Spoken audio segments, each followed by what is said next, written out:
राहत तू ही फसाद हो।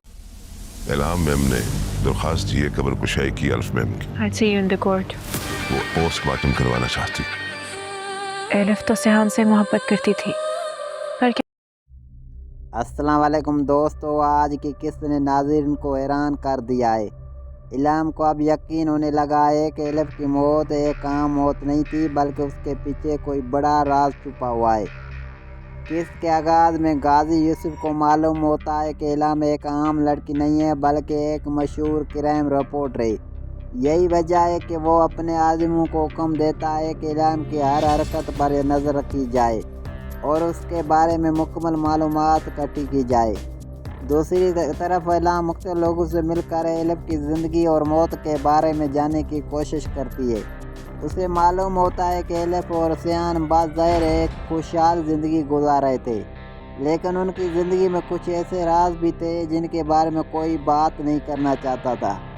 कहानी सबसे बड़ा धमाका उस वक्त होता है जब इल्हाम को पता चलता है कि एलिफ की मौत हार्ट फेल होने से नहीं हुई थी, बल्कि हकीकत कुछ और थी।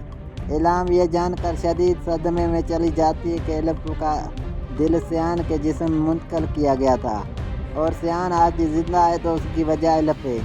ये सच जानने के बाद इल्हाम गुस्से से भर जाती है और उसे लगता है कि उसकी बहन के साथ बहुत बड़ा जुल्म हुआ है। वो गाजी यूसुफ और सियान दोनों पर शक करने लगती है और फैसला करती है कि वो असल हकीकत दुनिया के सामने ला कर रहेगी। उधर सियान अब भी अपनी नई ज़िंदगी को कबूल नहीं कर पा रहा है और एलिफ की यादों में गुम है और हर लम्हा खुद को कसूरवार महसूस करता है।